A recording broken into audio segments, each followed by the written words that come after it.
As war rages in Iran, Ukraine fears it will be even harder to get the weapons it needs. The war in the Middle East has consumed more Patriot and other missile interceptors than the war in Ukraine in more than 4 years. I'm Carolyn Beeler. And I'm Marco Werman. Today, how one war impacts another. Also, life along the border between Israel and Lebanon as families try to cope in a state of emergency. And a rise in anti-Semitic attacks in Europe. People are covering their Magen David, their Star of David. Men are not walking in the streets anymore with a kippah. Plus, black K-pop fans hear their history in the music. We're hearing black influence filter through a Korean audience. That's all today on The World. This is The World. I'm Marco Werman. And I'm Carolyn Beeler. Thank you for being here. In this fourth week of the U.S. and Israeli war on Iran, the sides seem to be communicating, though not necessarily with each other. The U.S. and Iran have each issued competing ceasefire proposals. Pakistani officials, acting as messengers, say the U.S. plan addresses sanctions relief, rolling back Iran's nuclear and missile programs, and reopening the Strait of Hormuz. Iran issued its own plan on state TV. It includes an end to the war, along with reparations, no more killing of officials, and Iran's, quote, exercise of sovereignty over the Strait of Hormuz. With all eyes on the Middle East conflict, attention to the war in Ukraine has faltered. Yesterday, Russian forces staged one of their largest daytime attacks, sending more than 500 drones to strike city centers across Ukraine. A long-planned spring offensive is just getting underway, and Kyiv is hitting back. In recent days, it struck two of Russia's main oil export ports on the Baltic Sea. To learn more about what the war in Iran means for Ukraine, we reached out to Yaroslav Trofimov in Dubai. He is the chief foreign affairs correspondent at the Wall Street Journal. He told me there were two main reasons the war in Iran was such a big setback for Ukraine. Russia's war machine is fueled by its oil revenue. And this oil revenue is going to grow because the price of oil has risen dramatically as a result of the war with Iran, as a result of the Iranian Revolutionary Guard choking off trade through the Strait of Hormuz, through which about a quarter of the world's oil is being shipped. And the U.S. relaxing sanctions on Russian oil because of this shortage. So that's one reason. The other reason is that, the Iranian drone and missile attacks on Gulf countries and on Israel have consumed enormous stocks of interceptors for air defense that are so badly needed by Ukraine. Ukraine was buying this with the help of the European countries. They were paying for them from the United States because, the Patriot missiles are a staple of the Ukrainian anti-missile defense. And there is a global shortage of these. And so Ukraine is being left without defenses. And that's why these Russian missile attacks on Ukrainian cities are so devastating. I'm wondering what kind of impact that is having on fighting already. Well, Ukraine already had to ration air defenses. It already, has to make very tough choices of which missiles to intercept and which not, which of its cities should be allowed to be hit and which strategic targets should be protected. And now that choice is going to be even more difficult. If you look at the sheer numbers, the war in the Middle East in 3 weeks and change has consumed more Patriot and other missile interceptors than the war in Ukraine in more than 4 years. Wow. Now, if you look at the battlefield itself in Ukraine, actually Ukraine is doing really well. This last month was the first time that the Ukrainians were actually able to record a net gain of territory through its counteroffensives in more than 2 years, stopping Russian advances on the most front lines. And the reason that they were able to do this is because of the development of sophisticated drone capabilities. So these drone weapon systems are really making up for the disparity in the manpower. Russia has a much bigger military, many more people, but they're still unable to advance because the drones are just making any movement impossible in this kill zone that now stretches some 20 miles on each side of the line of contact. There have been some really bad aerial drone strikes, though, on Ukraine. Some of the worst in the whole war just this week. So on that side of things, it is not good news for Ukraine. Right. Well, there are two different kinds of drones, right? You have the drones that are the battlefield drones that have a range of maybe 10, 20 miles.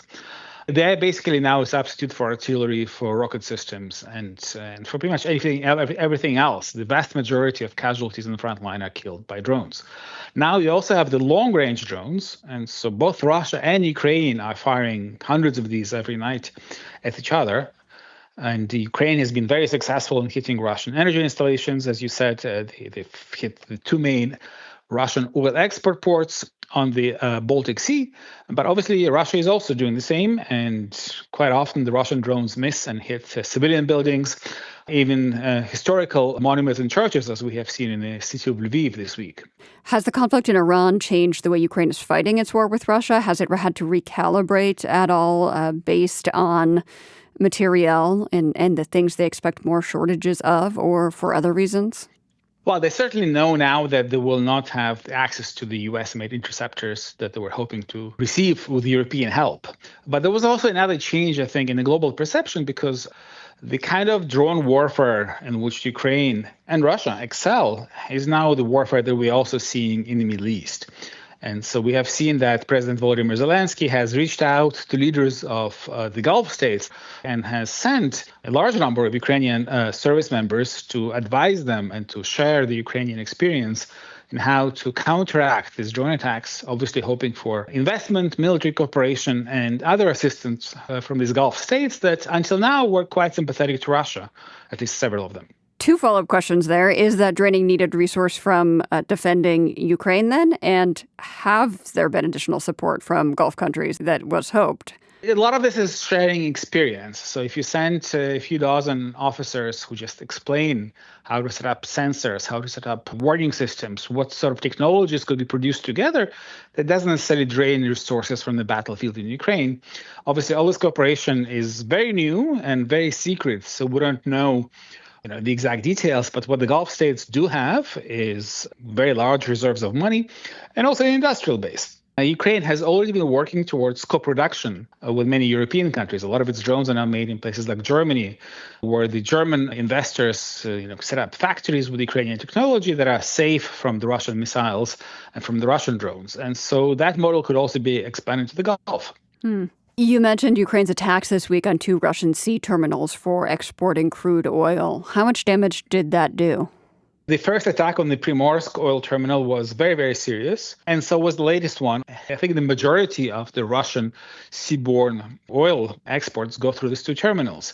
Now, they have been completely knocked out and they continue functioning, but this is, first of all, not the first time they were attacked, but the damage this time is much, much bigger than anything we have seen before. And the Ukrainian calculation is very simple. Now that Russia can receive this windfall from very high oil prices, they want to deny it. They want to make sure Russia is not actually physically able to export this oil at the current very high prices. Yaroslav Trofimov is the chief foreign affairs correspondent at the Wall Street Journal. We reached him in Dubai.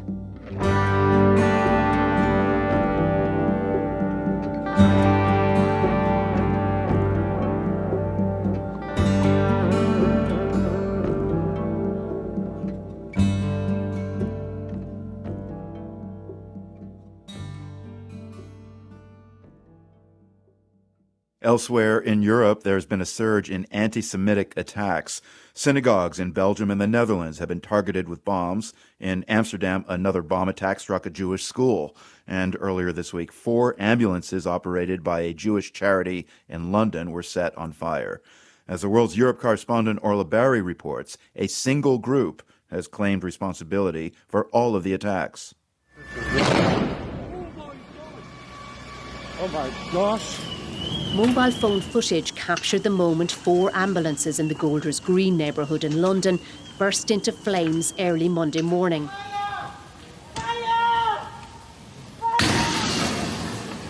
CCTV footage from a short time earlier, released by police, shows 3 people, their faces covered, pouring accelerant onto the vehicles and then setting them on fire.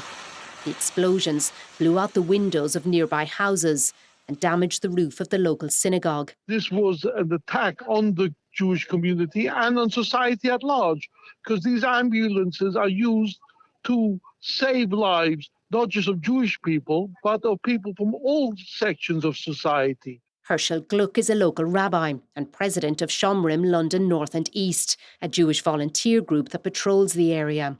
Golders Green is a well-known Jewish neighbourhood in London. No one was injured in the attack, Gluck says, but the community is shaken. I mean, the Jewish community is a community which has been traumatized for many, many centuries. Therefore, when something like this happens, this feeds into that trauma and makes life even more difficult for them. Mayor of London, Sadiq Khan, promised a large deployment of police officers around synagogues and Jewish neighbourhoods over the coming days. I'm in close contact with the police, including the Commissioner, with local leaders to reassure the Jewish community they will be seeing additional visible police officers in and around Jewish communities, but also all of us who are non-Jewish should remember the fear Jewish Londoners are feeling. Within hours, a group calling itself Harakat Ashab al-Yamin al-Islamiyya put out a message on Telegram claiming responsibility. The name loosely translates as the Islamic movement of the Companions of the Righteous. In the video, the group claims there's a historic link between the London synagogue, where the ambulances were based, and Israel.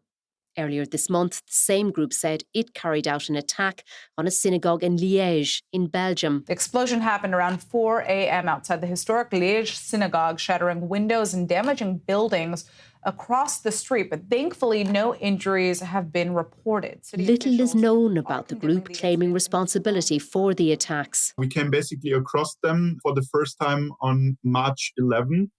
When they claimed the explosive attack against a synagogue in Liège.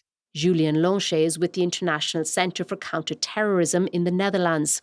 Days after the Liège attack, the group claimed responsibility for explosions outside a synagogue in Rotterdam and a Jewish school in Amsterdam. Police say small, improvised explosive devices were used in those incidents. And Lonchet says the group doesn't appear to be a sophisticated outfit. This whole online presence is very amateurish. There are typos in the name of the group. Actually, the word Islamic is misspelled. And if you believe this is a true Shia or Sunni terrorist group, probably the one word that should be right is Islam or Islamic. But their videos are being disseminated on several pro-Iranian Telegram channels, with the message that future attacks will take place if countries, particularly in Europe, do not distance themselves from what it calls American and Zionist interests. The Israeli government claims the group is linked to Iran. Lonchet says the attacks share a pattern. They all targeted Jewish institutions. They were carried out in the early hours of the morning, and none have led to any casualties. They bear the hallmarks, he says, of hybrid warfare. One of the core goals of hybrid warfare is confusion, is chaos. It's about destabilizing the West. As suddenly Europe is confronted with a new phenomenon. It draws a lot of attention. It draws a lot of resources by the police. And it frightens the general public, he says. Rabbi Menno ten Brink in Amsterdam says that's already happening. People, are covering their Magen David, their Star of David. Men are not walking in the streets anymore with a kippah, with a yarmulke, so cover their head in a different way. Ten Brink says he's angry these attacks are happening, although he says local police and national government have been very supportive. Dutch Prime Minister Rob Jetten was quick to condemn the synagogue blast. Laat heel duidelijk zijn dat in ons land geen plaats is voor antisemitisme. There's no place for anti-Semitism in our country, he said. No place for harassment, hatred or violence against any religious minority. Rabbi ten Brink says security has increased around the Jewish community in the Netherlands since the Hamas attack on October 7th. But we should not be the targets, he says. We are a Jewish community in Amsterdam, in the Netherlands. We as Jews are not in war in Iran or in Gaza. The war shouldn't be imported in our community here. This week, soldiers were deployed in Jewish neighbourhoods across several cities in Belgium. Rabbi ten Brink says he doesn't think there's a similar plan for the Netherlands. I ask him what he tells his own community, who may be feeling frightened right now. Please don't be intimidated. Our life is going on. Our Jewish life is going on. We are here in Amsterdam and we stay in Amsterdam.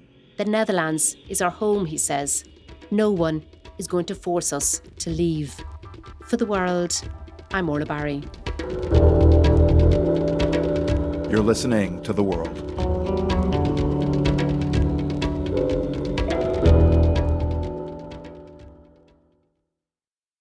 This is The World. I'm Carolyn Beeler. It is technically spring, but for the people in Norway who think a lot about tourism, we're currently at the tail end of winter. It's been a busy season of northern lights, dog sled adventures, and reindeer feeding opportunities. And for some locals, that season cannot end soon enough. Lars Bavanger of the Inside Europe podcast reports from Tromsø in Norway's Arctic North. Reindeer here. Arctic capital by platform 3. Tromsø might be closer to the North Pole than it is to London or Paris, but in the city centre you'll see more tourists than locals. Here at the main bus station, tour coaches are lined up to take them reindeer feeding or on a tour of this self-proclaimed Arctic capital.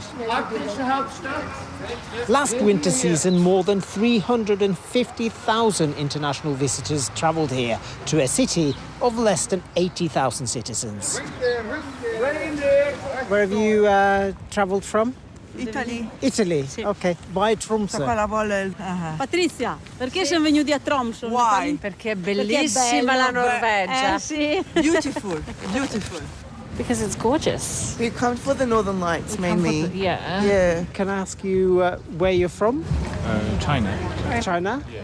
Are you happy with what you've seen so far? Yeah, very happy. Very nice city. My name is Trond Arne Kongsli, and I am the CEO of Best Arctic Group, which is a tourism group located in Tromsø in northern Norway. It really has exploded. It has doubled the amount of guests in Tromsø since 2019. So for your company, that must be just great. Are there any challenges? Of course, there are challenges. The growth has sort of attracted a lot of new players. Some serious, some not that serious, making the competition a bit unfair because they don't play according to the same rules. In fact, this year, police have made a range of arrests and expelled foreign nationals who've been offering Northern Lights safaris with no licence nor experience. These cowboy operators could earn up to €9,000 on one trip. This commuter bus from the city centre across to the mainland illustrates the impact of tourism on the locals. It's absolutely packed with tourists and often impossible to board, leaving people who simply want to go home after work stranded. And here's why. The end of the line is the base station of a gondola going up a mountain that offers spectacular views of the entire city. It's become a magnet for TikTok and Instagram tourists, and you can expect to be queuing up for nearly 2 hours to get on it. And it's minus 10 degrees Celsius. My name is Christopher. I'm a 17-year-old from Tromsø.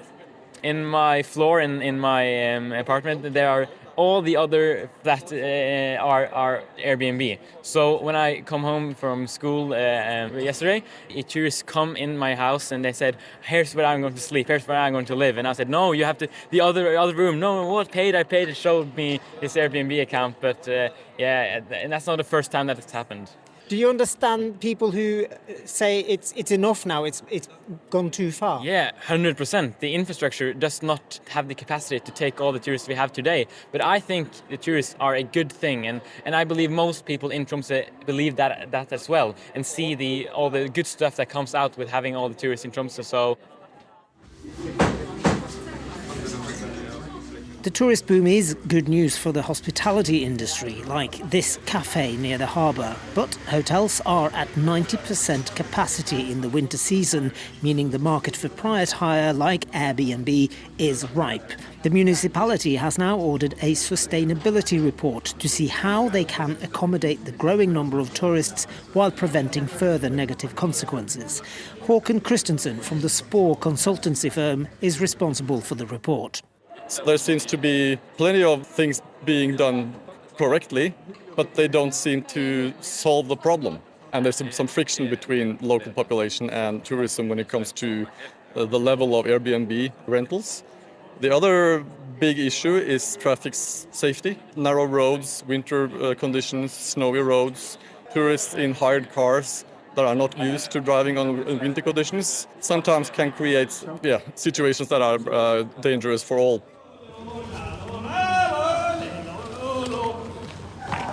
That was Sami traditional singing called Yoi. Despite its very remote location, Tromsø seems to be able to offer limitless attractions. Right now, for instance, indigenous Sami reindeer racers are being pulled on skis at speed down the main street, while thousands have lined up to watch. But it is clear that if this city wants to retain its best assets, closeness and respect for nature, respect for the indigenous population, and, for now, friendly locals, something has to be done. When the winter season ends in some weeks from now, there will be some respite for the locals. For a month or so, when the midnight sun crowds start arriving. Lars Bevanger, Tromsø. That story comes to us from the DW podcast Inside Europe.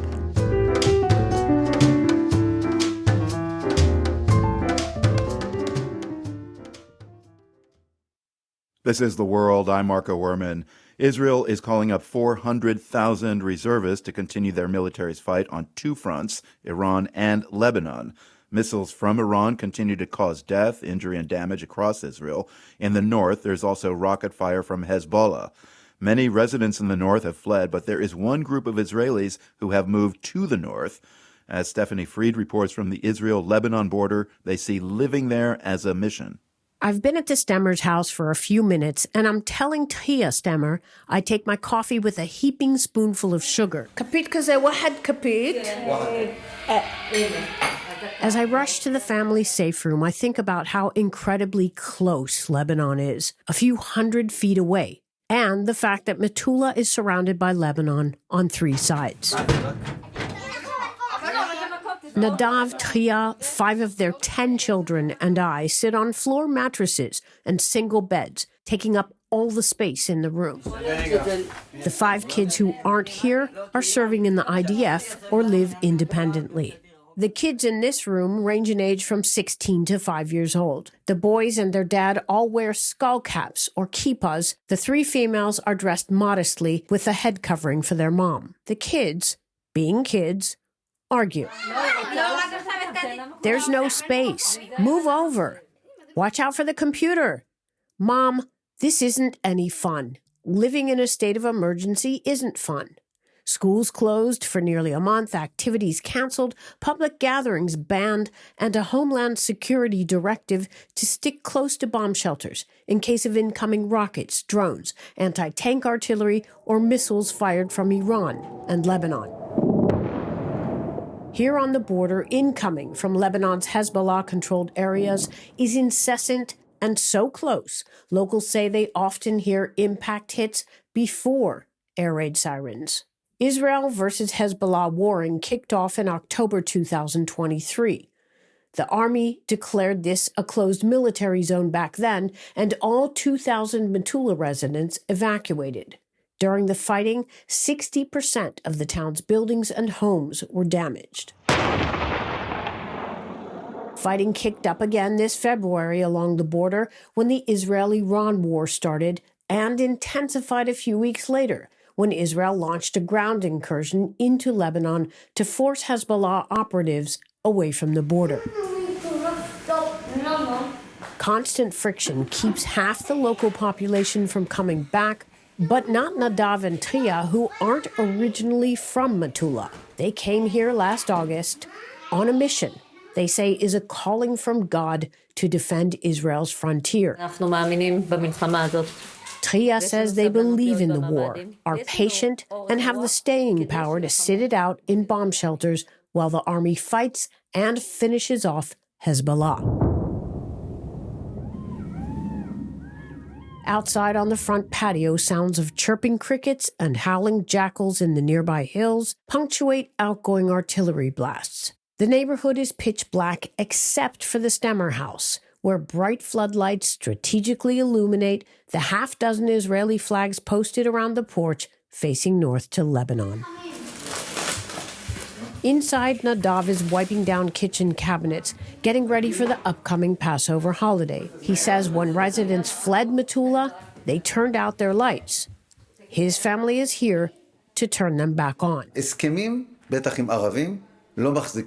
Nadav says deals, especially with Arabs, don't last long.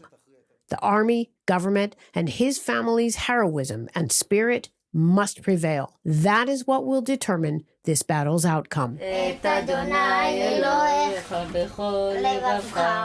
But what about the children who didn't choose to be on the front line? 9-year-old Adi and her 5-year-old brother Roi are inside the bomb-proof room where they sleep every night. Tia says she brought her kids on a holy mission and she's proud of that. When she hears booms, it makes her happy. As she recites bedtime prayers with Roi and Adi, artillery sounds in the distance. They've learned to say ole when artillery and interceptions reverberate overhead. They say the booms are exciting and the two siblings compete over who has seen the most interceptions. But when for the third time in 2 hours, the incoming alert and air raid sirens sound and something hits close by, the reality is raw. Mom, I'm scared, 9-year-old Adi shares. The rest of the night is a running series of alerts and sirens. In the morning, despite a thick layer of fog, Lebanon's agricultural fields are visible beyond a line of barbed wire a stone's throw away. So close that you hear the artillery launch out of Israel and the whistle and thud as it enters and lands in Lebanon. I drive a few minutes through deserted streets to the town center. I'm now headed to a meeting with the head of Metula's local council. It's in an underground bomb shelter called the War Situation Room. 3 people inside a darkened room in the underground shelter have eyes on 4 large monitors showing live images of Metula's streets, surrounding fields, lookout points, homes, roundabouts, and nearby Lebanon. They're watching for rocket, drone, or missile hits, or Hezbollah infiltrators. David Azulai and I sit down in the bomb shelter boardroom. He has been the town's council leader for 11 years and has had enough of what he describes as the constant Hezbollah threat. He wants the Israeli army to get rid of Hezbollah for good.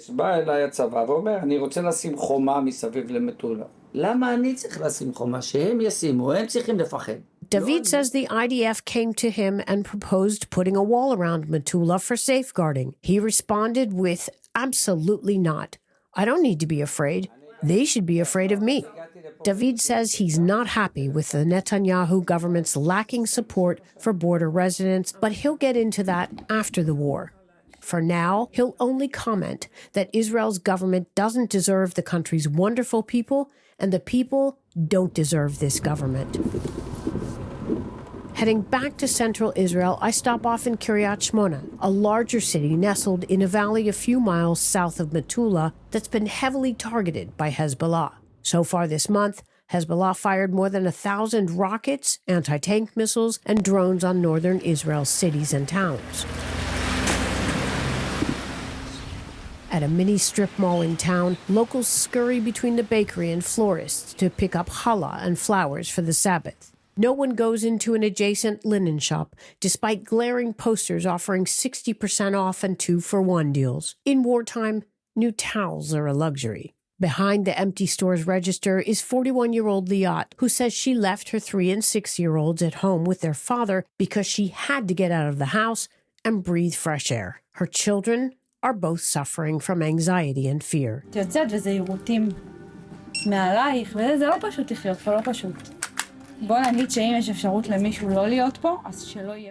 Liat says the reality here isn't simple. Overhead interceptions are constant every time she goes outside. Contrary to the stemmers, she advises leaving. If you don't have to live here, get out, she says. Liat's husband is a first responder. That and financial constraints keep her here. For the world, I'm Stephanie Fried along Israel's border with Lebanon.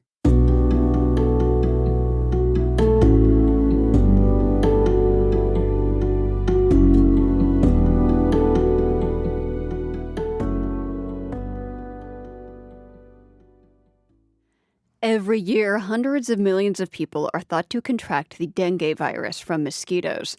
Symptoms are usually mild, but in serious cases, the virus can kill. Brazil is a hotspot for infections, and the country just embarked on its first ever nationwide vaccination effort with 2 newly approved vaccines.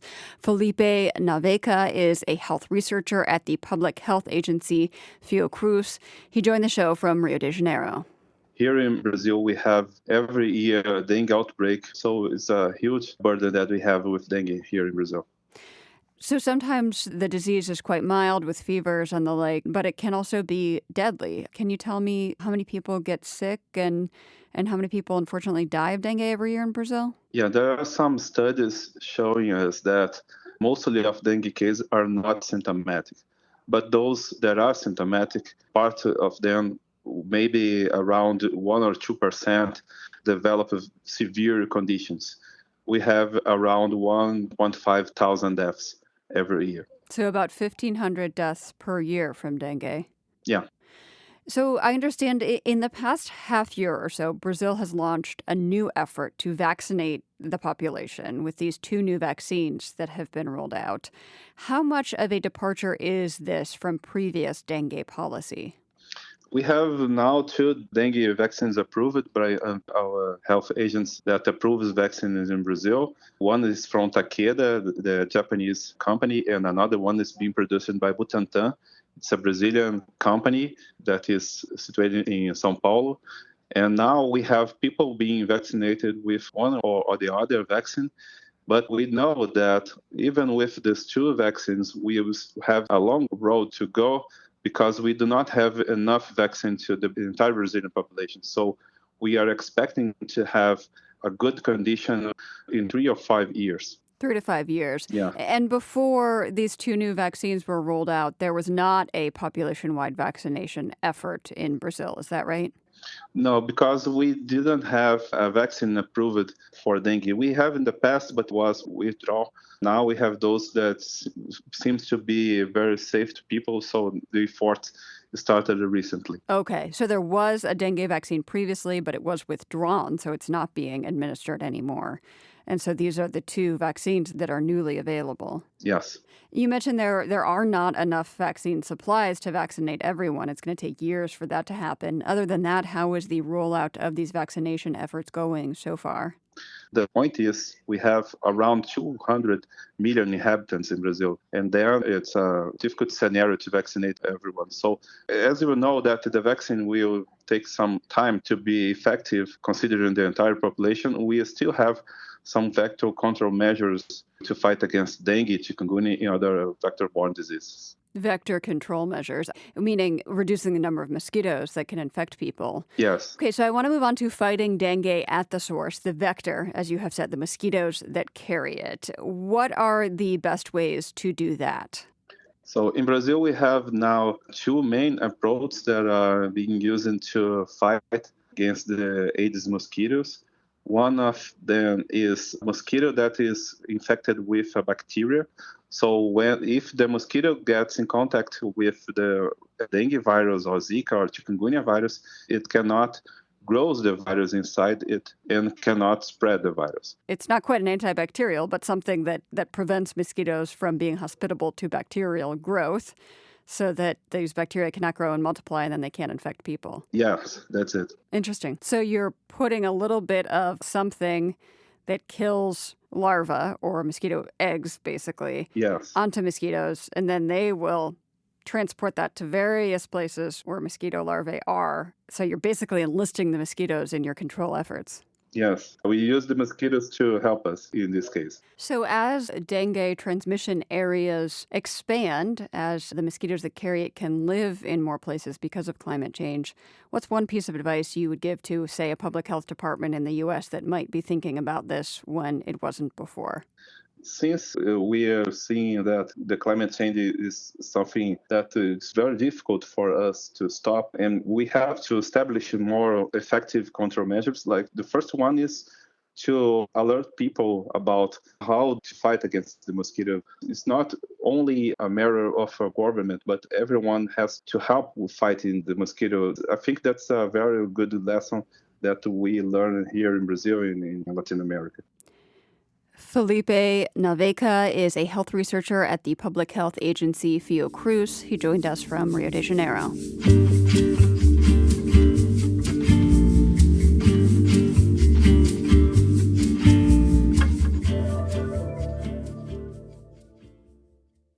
Food evokes memory, don't you know? Just one bite of a familiar delicacy can transport you back home or even to places you've simply visited and remember fondly.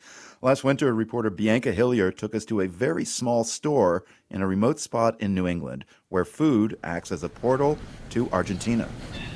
Natalia Mejome moved around a lot as a kid. Her mom is from Utah, her dad from Argentina. They were both Mormon missionaries and they met in Argentina. The family moved back and forth a few times. When living in Buenos Aires, Mejome remembers visiting the local panaderia, or bakery, to buy celebratory treats. But now she's based in rural southern Vermont. When you moved here, did you go looking for any Argentinian food or? I do try. Yeah, I do try. And I find little things here and there that are similar, but not. Unless you live in a big city, it's really hard to find specifically what you're looking for. That's why, a few years ago, Mejome took matters into her own hands, literally. She started to bake. Being able to recreate stuff I ate in Argentina that you can't find here. She made pastries like alfajores, which are cookie sandwiches with dulce de leche in the middle, and her personal favorite, panettone. It's this big thing that looks like a cake bread, and usually have it for Christmas, like in Italy and Argentina too. Soon, friends were asking to buy from her, and they couldn't get enough. So Mejome and her husband built the tiny bread box. So we have a little farm stand that we built, and it's painted a dark red. It sits just across the road from their house, at the top of a hill. On Saturday mornings, Mejome fills it to the brim with baked goods she makes in her home kitchen. I join her one morning as she's setting up for the 8 a.m. opening. What's on the menu today? All kinds of goodies. We have milk bread, and then we have a bunch of donuts, apricot jelly donuts, cinnamon sugar donuts. Then there are the Argentine treats, each of which is packaged with a small sticker of the country's blue and white flag. Today, there are palmeritas. Those are made with pastry dough, and they're coated in sugar, and then when you bake them, the sugar caramelizes. So they kind of turn out kind of crispy, crunchy, and sweet. Growing up, I would just sneak a whole bag of them sometimes. I also see a shelf lined with crescent-shaped treats called medialunas de manteca. It's a pastry similar to a croissant, like a French croissant, but it's not as big. They're smaller and they're sweeter and more bread-like than pastry-like. So just a little different. They're really good dipped in coffee. That's typically how you have them. Mejome learned how to bake by watching YouTube. She hasn't paid a cent in advertising, and the tiny bread box is, as she and her husband affectionately agree, in the middle of nowhere. Still, they routinely sell out. Matthew Barone arrives around 8:30. I woke up early so I can have it when I go back. The kids will be up by the time I get there. So, yeah, it's worth it, though. It's a pretty unique experience. Barone leaves with arms full of delights, including the Argentine medialunas de manteca, which are new to him. We're experimenters, and so she's educating us a little bit, so we'll try it out. But it is unique in the middle of, the hills of southern Vermont. For Mejome, that is what it's all about. The most meaningful part is just being able to share part of my identity with people, my culture, just having an outlet for that. I don't really have that too much, so it's been nice to be able to express myself that way through the food and share it with others. The weekly menu is updated at Tiny Bread Box on Instagram. For The World, I'm Bianca Hillier. The World is produced by GBH and PRX, broadcasting weekdays from the Nan and Bill Harris studio in Boston and from the Department of Communication at UC San Diego. Find us online anytime at theworld.org. I'm Carolyn Beeler. And I'm Marco Werman. Join us right back here tomorrow. The World is supported by the Carnegie Corporation of New York, working to reduce political polarization through philanthropic support for education, democracy, and peace. More information at carnegie.org. By the Lumina Foundation, committed to a fair, universal system for learning beyond high school that offers every American the chance for a better life. LuminaFoundation.org. By the PRX Ambassador Council, whose members include Judy Piggott, the Gruber Family Foundation, the Schmidt Family Foundation, and Gavin Salmonese, LLC. The World's theme music is composed by Ned Porter. The World is a co-production of GBH Boston and PRX.